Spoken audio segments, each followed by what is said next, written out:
Good morning सभी student को कक्षा 12 फिजिक्स भौतिक विज्ञान के ऑनलाइन क्लासेस में आपका स्वागत है। हम पढ़ रहे थे फर्स्ट चैप्टर इलेक्ट्रोस्टैटिक्स, जिसमें इस लेसन का लास्ट क्वेश्चन है आज चालक गोला या गोलीय कोष। गाउस के नियम की सहायता से चालक गोले या गोलीय कोष के कारण विभिन्न बिंदुओं पर विद्युत क्षेत्र की तीव्रता ज्ञात कीजिए। अब गोलीय कोष, जैसे मान लो मेरे पास ये बॉल है, बॉल अंदर से कैसी है, खोखली, अंदर क्या है, वायु है, हवा भरी हुई है। इसको अपने ये बोल सकते हैं गोलीय कोष। या खोखला गोला, ये खोखला गोला है, अंदर से कैसी है, खोखली है। चालक है, चालक का मतलब आवेश कहाँ पर होगा, बाहरी स्तर पर। इस प्रकार से आवेश पॉजिटिव है। चालक है, इसका मतलब कौन सा इलेक्ट्रॉन है, इसमें मुक्त इलेक्ट्रॉन है। तो चालक में आवेश कहाँ पर होगा, बाहरी स्तर पर। अचालक के आवेश कहाँ पर होगा, अंदर। मैं आपसे पूछूँ कि बताओ इसके अंदर आवेश कितना है, तो चालक है तो इसके अंदर कैसा आवेश, 0 है, क्योंकि अंदर तो वायु है। तो आज का टॉपिक अपना रहेगा गोलीय कोष के कारण या खोखले गोले के कारण बिंदु की विभिन्न स्थितियों में विद्युत क्षेत्र की तीव्रता ज्ञात कीजिए गाउस के नियम की सहायता से। तो ये खोखला गोला है, बाहरी सतह पर इसके आवेश है, स्मॉल q आवेश इसकी बाहरी सतह पर समान रूप से वितरित है, इसलिए अपने इसको बोलेंगे सम आवेशित चालक गोला या सम आवेशित खोखला गोला या सम आवेशित गोलीय कोष। अब इसकी त्रिज्या अपन लेंगे कैपिटल R। कैपिटल R त्रिज्या का ये गोलीय कोष है, और जो बिंदु की स्थिति है उसको अपने रिप्रेजेंट करेंगे स्मॉल r से। यानी डायग्राम बनाए अगर अपने इसका, तो ऐसे बन जाएगा, ये चित्र बन जाएगा।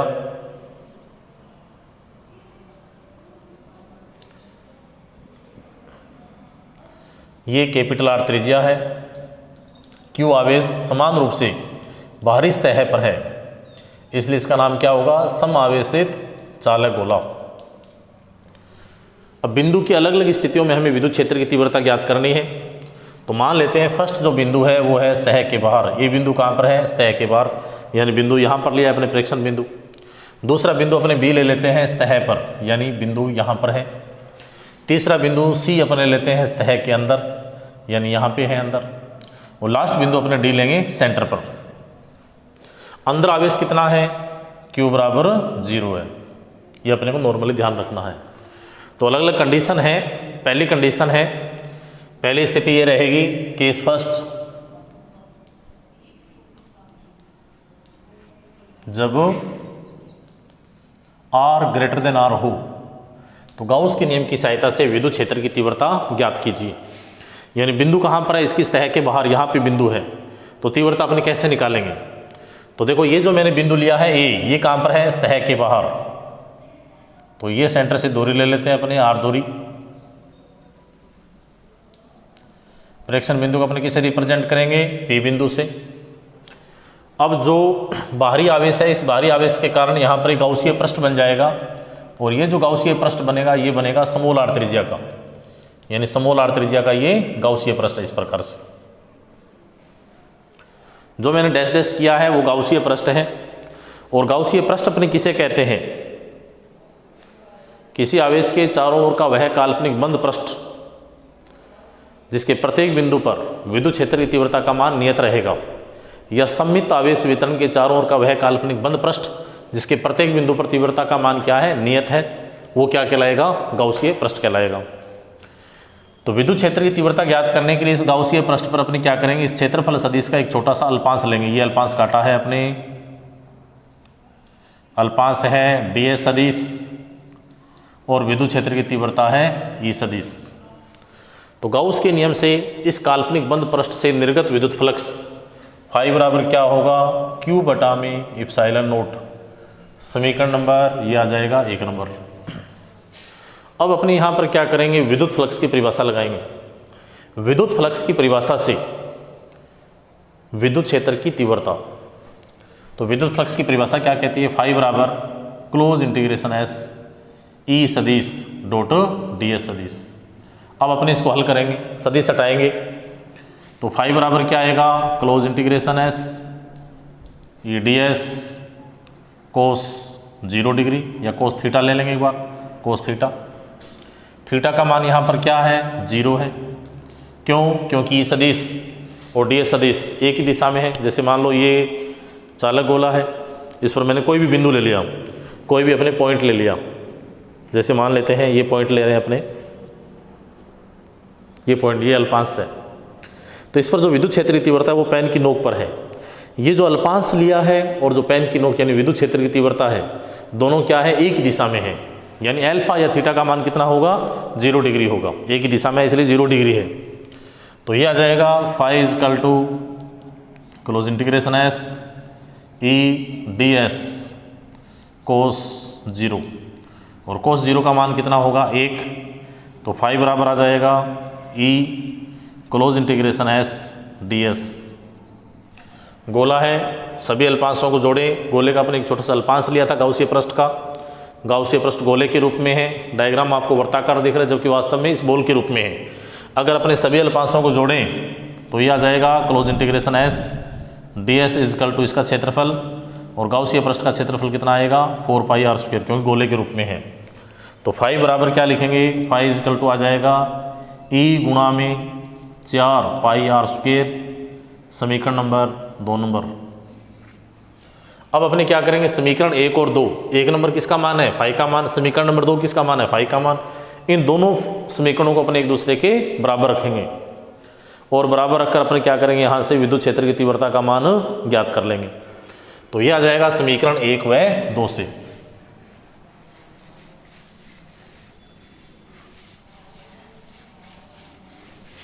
तो इसको अपने ऐसे लिख सकते हैं, समीकरण 1 व 2 से। समीकरण 2 क्या था, ई गुणा में 4 पाई आर स्क्वायर इजकल टू क्या आएगा, समीकरण 1 नंबर क्यू बटा में एप्सिलॉन 0। अगर यहाँ से अपने ई का मान निकालें तो ई बराबर क्या आएगा, क्यू बटा में 4 पाई एप्सिलॉन 0 आर स्क्वायर। इसको अपन क्या लिख सकते हैं, क्योंकि इसको लिख सकते हैं 1 बटा में 4 पाई एप्सिलॉन 0 इजकल टू क्या आएगा, के क्या है, स्थिर विद्युत की नियतांक। तो ई बराबर क्या आ जाएगा, के क्यू बटा में आर स्क्वायर। ये समीकरण नंबर है 3 नंबर। समीकरण 3 ही क्या है, गोलीय कोष या खोखले गोले या चालक गोले की सतह के बाहर स्थित किसी बिंदु पर विद्युत क्षेत्र की तीव्रता का व्यंजक है। अगर अपने इसको सदिश रूप में लिखें, समीकरण 3 सदिश रूप में, तो ये आएगा ई सदिश बराबर के क्यू बटा में R square R cap. R cap एकांक सदिश है जो विद्युत क्षेत्र की तीव्रता की दिशा को बिंदु की दूरी की दिशा में रिप्रेजेंट कर रहा है। कैप इस प्रकार से बना देंगे। अब देखो समीकरण 3 में जो कांस्टेंट है वो क्या है, के क्या है, स्थिर विद्युत की नियतांक, क्यू क्या है, आवेश, ये दोनों ही मान नियत है। तो इसको अपने ऐसे लिख सकते हैं, क्योंकि के क्यू बराबर क्या है, कांस्टेंट है। इक्वेशन क्या आएगा, ई समानुपाती 1 बटा आर स्क्वायर। इसका मतलब क्या हुआ कि गोलीय कोष या चालक गोले या खोखले गोले की सतह के बाहर स्थित किसी बिंदु पर या प्रेक्षण बिंदु पर जो विद्युत क्षेत्र की तीव्रता है वो बिंदु की दूरी के वर्ग की व्युत्क्रमानुपाती होती है। बिंदु की दूरी के क्या होगी, व्युत्क्रमानुपाती। ये बिंदु की दूरी जैसे जैसे आगे बढ़ाएंगे अपने, वैसे वैसे तीव्रता का मान क्या हो जाएगा, कम, और जैसे जैसे बिंदु सतह के पास लेकर आएंगे तीव्रता का मान क्या हो जाएगा, मैक्स बढ़ जाएगा। अगर अपने को इन दोनों के बीच में ग्राफ पूछा जाए तो ग्राफ कैसा आएगा, परवलयाकार। इस प्रकार से ग्राफ बना सकते हैं अपने वाई एक्स पे ले लेंगे इंटेंसिटी, ये मूल बिंदु, यहाँ पर अपन ले लेंगे आर स्क्वायर, और ग्राफ बनाएंगे तो इस प्रकार से आ जाएगा। तो ये था पहला पॉइंट, जब प्रेक्षण बिंदु कहाँ पर है, सतह के बाहर है। जब प्रेक्षण बिंदु सतह के बाहर होगा तो विद्युत क्षेत्र की तीव्रता कितनी आएगी, ई बराबर के क्यू बटा में स्मॉल आर स्क्वायर। अब दूसरी कंडीशन है, दूसरी कंडीशन ये है, अब अपने प्रेक्षण बिंदु लेंगे सतह पर, यानी जो खोखला गोला या गोलीय कोष या जो चालक गोला आपने लिया है उसमें जो प्रेक्षण बिंदु है वो कहाँ पर है, सतह पर है।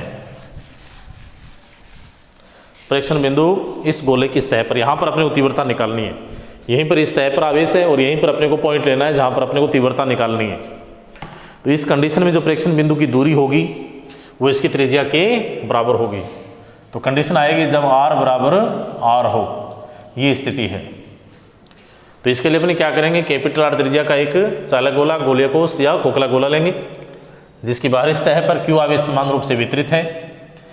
इस सम आवेशित चालक गोले या खोखले गोले या गोलीय कोष की सतह पर बिंदु तभी स्थित होगा, प्रेक्षण बिंदु तभी स्थित होगा जब r बराबर r हो। इसके लिए हम क्या करेंगे, कैपिटल R त्रिज्या का एक गोलीय कोष लेंगे। अब अपने को जो गोलीय कोष लेना है या गाउसीय पृष्ठ लेना है वो किस त्रिज्या का लेंगे, कैपिटल R त्रिज्या का, क्योंकि दोनों R क्या है, बराबर है। ये स्मॉल r आ गया, ये अपने गाउसीय पृष्ठ ले लिया, ये गाउसीय पृष्ठ बनेगा।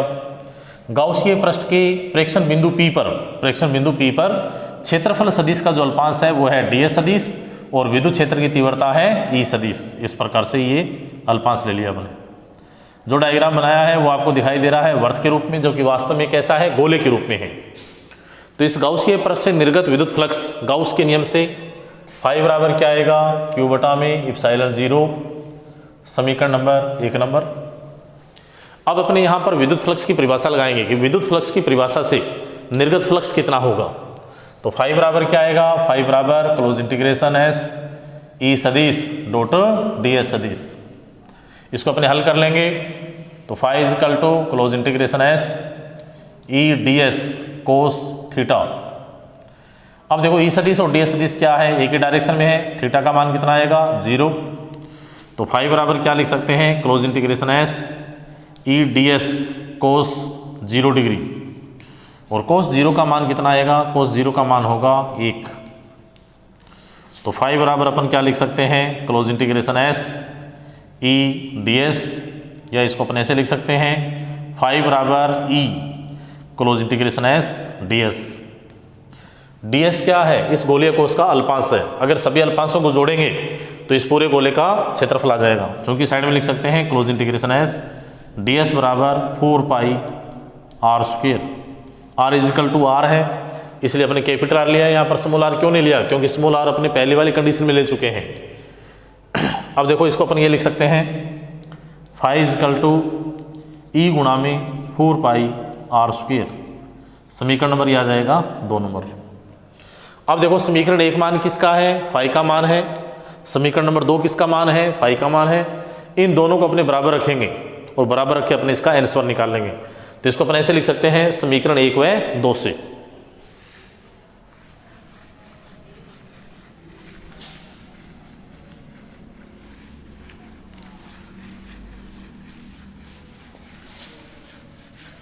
समीकरण 1 व 2 से देखो क्या लिखेंगे अपन, ई गुणा में 4 pi r square is equal to Q बटा में इप्सिलॉन 0, या ई बराबर क्या लिखेंगे, Q बटा में 4 पाई इप्सिलॉन 0 r स्क्वेयर, क्योंकि हम जानते हैं 1/4 पाई इप्सिलॉन 0 किसके बराबर होगा, K के बराबर। तो ये बराबर क्या आएगा, KQ बटा में r स्क्वेयर। ये समीकरण आ गई कितने नंबर, 3 नंबर। समीकरण 3 ही क्या है, गोलीय कोश या खोखले गोले या इस चालक गोले की सतह पर स्थित किसी प्रेक्षण बिंदु पर विद्युत क्षेत्र की तीव्रता का व्यंजक है। अब इसको अगर अपने सदिश रूप में लिखें समीकरण 3 को, तो सदिश रूप इसका आएगा ई सदिश इज इक्वल टू KQ बटा में capital R square r cap. इस समीकरण में आपसे पूछा जाए कि कांस्टेंट क्या है, K स्थिर विद्युत की नियत कांस्टेंट है, Q आवेश ये भी नियत है, R क्या है त्रिज्या ये भी क्या है नियत, यानी ये पूरा मान कैसा है कांस्टेंट, और ये क्या है मैक्स है, अधिकतम है। तो अगर अपने से क्वेश्चन ये पूछा जाए कि गोलीय कोश या चालक गोले या खोखले गोले पर विद्युत क्षेत्र की तीव्रता का मान अधिकतम कहाँ पर होगा, तो अधिकतम मान कहाँ पर होगा, सतह पर होगा, जो कैसा रहेगा, नियत रहेगा और अधिकतम होगा। अगर अपने इसमें ग्राफ बनाए तो ग्राफ इस प्रकार से बन जाएगा, ये एक्स अक्ष आ गया, वाई अक्ष है, वाई पे इंटेंसिटी लेनी है, ये मूल बिंदु है, यहाँ पर अपने को दूरी लेनी है, प्रेक्षण बिंदु की दूरी r स्क्वेयर। तो तीव्रता का मान नियत रहेगा, इसलिए वाई अक्ष के समांतर सीधी रेखा जाएगी, इस प्रकार से ये ग्राफ बन जाएगा। तो ये थी दूसरी कंडीशन। अब तीसरी कंडीशन लास्ट कंडीशन है, जब प्रेक्षण बिंदु इस चालक गोले की सतह के अंदर हो। प्रेक्षण बिंदु कहाँ पर है, चालक गोले की सतह के अंदर, यानी अपने बिंदु ले लेते हैं यहाँ इस प्रकार से, अलग से डायग्राम बना लेते हैं। एक प्रेक्षण बिंदु अपने को कहाँ लेना है, गोलीय कोश की सतह के अंदर लेना है। गोलीय कोश की सतह के अंदर आवेश कितना है 0। जब आवेश 0 होगा तो तीव्रता का मान भी कितना आएगा 0 आएगा, लेकिन फिर भी अपने को गणितीय रूप से सिद्ध करना है। क्वेश्चन ऐसे आ जाए कि सिद्ध कीजिए कि गोलीय कोश या खोखले गोले की सतह के अंदर विद्युत क्षेत्र की तीव्रता 0 होती है। तो अपने सिद्ध इसको इस प्रकार से करेंगे। सबसे पहले अपने क्या करेंगे, कैपिटल R त्रिज्या का एक गोलीय कोश लेंगे या खोखला गोला या चालक गोला लेंगे। इस प्रकार से इसकी त्रिज्या है कैपिटल R, ये है Q आवेश, Q आवेश समान रूप से वितरित है, इसलिए अपन इसको बोलेंगे समावेशित गोलीय कोश या चालक-गोला। अंदर आवेश कितना है, 0 है। अब अपने क्या करेंगे, इसके केंद्र से समूल r दूरी पर एक परीक्षण बिंदु लेंगे, P बिंदु। P बिंदु है ये, तो जो गाउसीय पृष्ठ बनेगा वो बनेगा स्मॉल r त्रिज्या का। इस गाउसीय पृष्ठ का जो क्षेत्रफल सदिश का अल्पांश होगा वो होगा ds सदिश, और विद्युत क्षेत्र की तीव्रता होगी E सदिश। E सदिश और ds सदिश क्या है, एक ही दिशा में है। तो सबसे पहले अपने को क्या करना है, वही सेम प्रोसेस होगा, गाउस का नियम लगाना है। गाउस के नियम से निर्गत flux phi is equal to Q upon epsilon 0, समीकरण 1 नंबर। 2 नंबर विद्युत फ्लक्स की परिभाषा से फाई बराबर क्लोज इंटीग्रेशन S E सदिश डॉट ds सदिश। अब देखो समीकरण 1 है, थोड़ी अधूरी है। आवेश का मान कितना होगा, गाउसीय पृष्ठ के अंदर आवेश कितना है, 0 है, तो ये आ जाएगा 0 बटा में एप्सिलॉन 0। तो इसको अपन ये लिख सकते हैं फाई इजकल टू 0, ये समीकरण 1 आ जाएगा। क्योंकि गाउसीय पृष्ठ के अंदर आवेश कितना है, 0, तो फ्लक्स का मान भी कितना होगा, 0। इस समीकरण को अगर अपने हल करें तो हल करके देखो, इसको अपन ये लिख सकते हैं या फाई इजकल टू ई गुणा में 4 पाई r स्क्वायर, ये आ जाएगा समीकरण नंबर 2 नंबर। वही सेम प्रोसेस जैसे पहले हल किया था। परीक्षण बिंदु की दूरी कितनी है, स्मॉल r है, इसलिए इस फॉर्मूले में क्या आ रहा है, स्मॉल r आ रहा है। समीकरण 1 और 2 को बराबर रखेंगे तो ये आएगा ई गुणा में 4 pi r square is equal to 0, या इसको अपन ऐसे लिख सकते हैं ई बराबर 0। तो गोलीय कोश या खोखले गोले या चालक गोले की सतह के अंदर अगर परीक्षण बिंदु लेंगे तो विद्युत क्षेत्र की तीव्रता का मान कितना होगा, 0 होगा। अगर अपने से पूछा जाए कि केंद्र पर तीव्रता कितनी होगी, गोलीय कोश की केंद्र पर तीव्रता कितनी होगी, केंद्र यानी सतह के अंदर कितनी होगी तीव्रता, 0 होगी। 2 बिंदु 4 में से टोटल अपने 4 बिंदु लिए, पहला बिंदु सतह के बाहर, दूसरा बिंदु सतह पर, तीसरा सतह के अंदर और चौथा है सेंटर पर। 4 में से 2 बिंदु अपने को ऐसे प्राप्त हुए जहां पर विद्युत क्षेत्र की तीव्रता कितनी है, 0 है। ये आपको याद रखना है। तो ये था आज का टॉपिक और इसी के साथ ये लेसन कंप्लीट हुआ। आज का क्वेश्चन ये रहेगा, गोलीय कोश की सतह, गोलीय कोश या इसको अपने क्या लिख सकते हैं, खोखला गोला लिख सकते हैं, खोखला गोला या खोखले गोले के केंद्र पर तीव्रता कितनी होगी, केंद्र पर तीव्रता कितनी होगी, ये क्वेश्चन आज का। खोखले गोले के केंद्र पर तीव्रता कितनी होती है, इसका आंसर आपको लिखना है और कमेंट करना है। तो लेसन पूरा हो गया है। मंडे को आपका टेस्ट है जिसमें पूरा चैप्टर आएगा, अच्छे ढंग से आपको तैयारी करनी है और PDF आपको भेज दी जाएगी, इसके अच्छे ढंग से नोट्स बनाने हैं। अब इसके न्यूमेरिकल रह गए हैं जो अपने मंगलवार से शुरू करेंगे। आज इतना ही, थैंक यू, धन्यवाद।